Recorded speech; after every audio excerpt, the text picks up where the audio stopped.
Silver or gold, which do you prefer? I have just taken delivery of my 1 ounce silver Queen's Beast Griffin in proof form to go alongside the 1 ounce gold Griffin proof.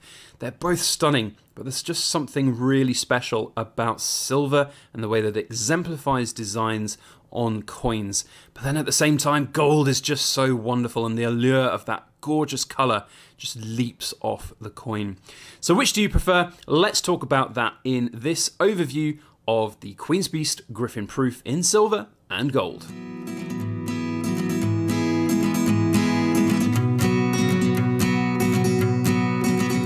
Hello everybody, Backyard Bullion here, and a warm welcome to this week's edition of In Focus Friday, the show where we take a good close look at cool things made of silver and gold. And we're doing a follow-up from last week's episode where we looked at the 1 ounce Queen's Beast gold proof Griffin from the Royal Mint. I think it's this one here in the big chunky box, and boy oh boy was it a very cool coin. And the reason why this video is a little bit truncated is because the 1/4 ounce gold and the 1 ounce silver, which I do have now in hand, came separately from the Royal Mint, as we placed two separate orders with the Royal Mint last week because we were just a little bit on the fence about whether or not to get the big old chunky 1 ounce gold.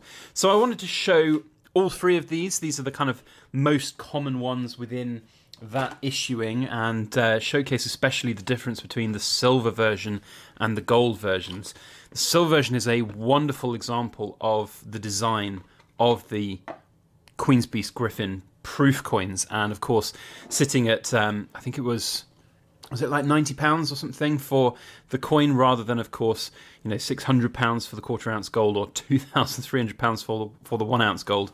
It's a much more affordable way to enjoy the proof coin series. So here we have the 1 ounce gold Griffin, absolutely gorgeous in all of its resplendent size, and then the 1/4 ounce gold, and then over here we have the 1 ounce silver. Now it's a really interesting comparison to make between the silver and the gold. They are both of course the same design, but the difference in the metals I am always fascinated by, how they really show off different elements of the design, and I'm always in two minds which I prefer more, because for me there is just something incredibly alluring and special about the colour of gold. I have always said that. And I think throughout history people have always, gold just has that allure to it, that gold fever you get when you see that colour. However, I do think that the silver often yields better returns in terms of the aesthetics of the design. I feel like there's more of a contrast between the feathers, for example. I feel like the white and the black almost of the light playing off the field of the coin really makes more of a design statement in my mind. And the gold, whilst great, it seems to always pale away compared with the silver. It's really interesting to sort of see the comparison. So let's just have a real close look at the silver one to get us started. And as I said in the last week's episode, the Griffin being the last proof version to come out, but the second in the bullion, is a little bit odd, and I wanted to elaborate a little bit more on why that is, in my opinion, the case. I do genuinely think at the start of this series, the Royal Mint's two departments didn't particularly communicate and coordinate about that, but there is also the element that it could well have been done by design to make sure that they finish the series on a high point with this Griffin. And there is no doubt in my mind that the Griffin is a high point finisher for the proof part of the Queen's Beast series. The 1 ounce silver, let's just have a look at some of the specifics here. So I've got number 553, and the COA has all of the information there, with a mintage of 4,560 as a maximum coin mintage, and a limited edition presentation of 4,400. I've noticed that with some of these later ones that there are these little extras. So for the 1/4 ounce gold, which we'll have a look at in a moment, as you can see there's 10 extras of these. Now, a lot of people have been saying that perhaps it's going to be one giant kind of collector's set at the end, and you can see here again 545 with a mintage of 500 in this limited presentation, so 45 potential extras for the 1 ounce gold. Now, I don't know whether or not that is going to be the case, and it would be interesting if there was. I can't remember when you look back at, or maybe when I do my kind of overview of the entire proof series, because I do want to at some point get all of my 1/4 ounce gold proofs and all of my 1 ounce silver proofs out so that we can have a look at all of them together. We'll have a look at the COAs and see if there are little extras on each one as we've gone along.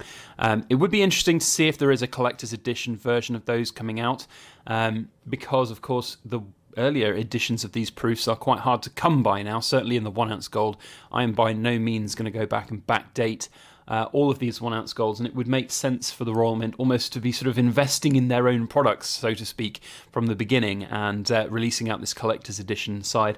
I mean, what comes next for the Queen's Beast is anybody's guess, and it's going to be a really hard follow-up for the Royal Mint, whatever they decide they're going to do with the Queen's Beast series.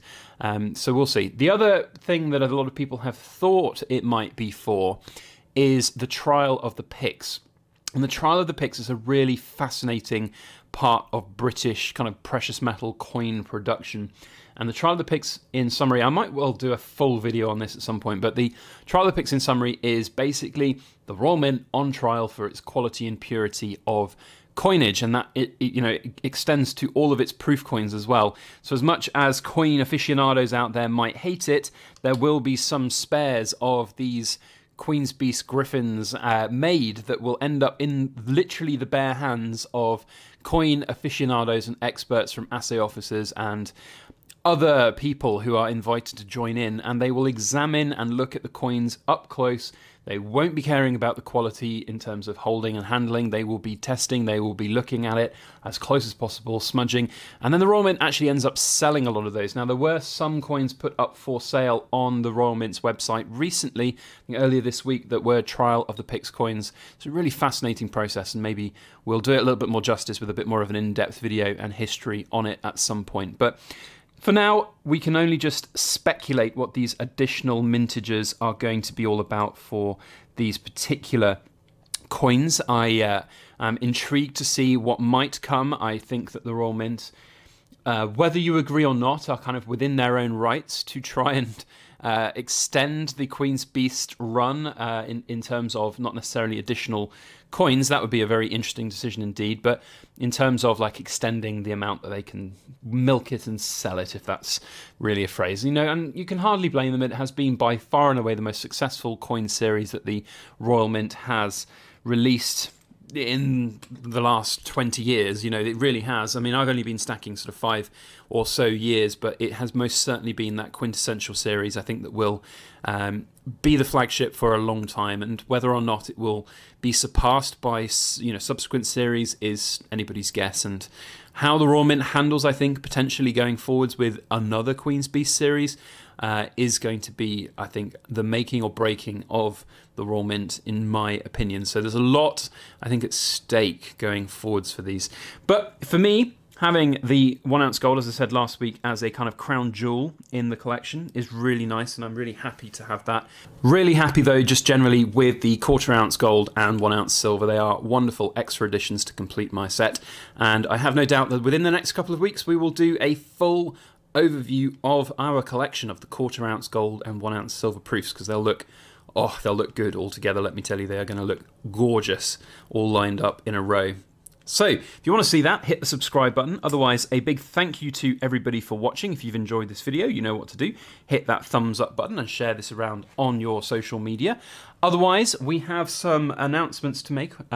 This coming weekend, I should say, not next weekend. This weekend, we are going to be holding a giveaway. So if you needed no other reason to subscribe than that, then we have a giveaway planned.